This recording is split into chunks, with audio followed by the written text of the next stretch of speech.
যারা এক্সচেঞ্জারে উইথড্র দিয়েছেন তারা কী করে ডগস ট্রেড করবেন, ট্রেড করে ইউএসডিটি বা টনে নেবেন, তাই এখন দেখাবো। তো প্রথমে আমরা বাইন্যান্সে ঢুকবো। আমার আরও ইউএসডিটি আছে, তো আমি জাস্ট এটা দেখানোর জন্য কিছু ইউএসডিটি এখানে নিয়েছি। বিএনবি নিয়েছি, বিএনবিকে ধরেন ডগ, বিএনবিটাই ধরেন ডগ। এটা আপনার স্পোর্টে থাকতে হবে অবশ্যই। ডগস দেখবেন সবার স্পোর্টেই আছে। এটা ধরেন বিএনবিটাই ডগ, আমি স্পোর্টে নিয়ে নিছি। স্পোর্ট ট্রেড করতে স্পোর্টে থাকা লাগবে, শুধু বাইন্যান্স না, যে কোনো জায়গায় করতে পারবেন।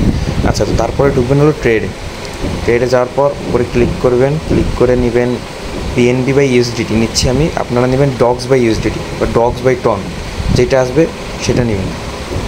সেটার উপর ক্লিক করবেন। আমি ইউএসডিটি নিয়েছি। এটা হলো আজকে সন্ধ্যা 6টার পর আপনারা ডগস বাই ইউএসডিটি পেয়ে যাবেন। সেখানে ক্লিক করে বিএনবি বাই ইউএসডিটির জায়গায় ডগস বাই ইউএসডিটিটা নেবেন। এরপর দেখেন ওই যে বাই সেল, এই দুটার ভিতরে আমাদেরকে সেল অপশান নিতে হবে। সেল মানে হলো আমি ডগস দিয়ে ইউএসডিটি কিনতেছি, ওকে। আর যদি বাই থাকে তার মানে আপনি ইউএসডিটি দিয়ে ডগস কিনতেছেন। এরপরে যে তার নিচের লিমিটটাকে আমরা মার্কেট করব। লিমিটের জায়গা আমরা মার্কেট চুজ করব।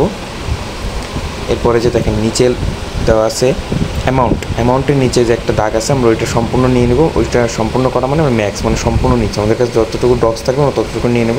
আর অ্যামাউন্টে আপনি কম বেশি যত খুশি আপনি নিয়ে নিতে পারেন। এটা তো করতেই হবে এমন কোনো কথা না, আমি জাস্ট করানো শিখিয়ে দিচ্ছি, যাদের প্রয়োজন করে নেবেন। এরপর আমরা সেল বিএনবি, যেখানে লেখা রয়েছে সেল বিএনবি, আমরা ওইখানে ক্লিক করব।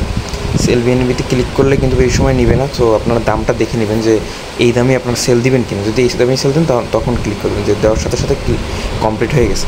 এবার ওয়ালেটে গেলে দেখেন স্পটে ওই যে আমার ইউএসডিটিতে চলে এসেছে, আর বিএনবিটা এখন নেই, বিএনবিটা অল্প আছে। USDT complete.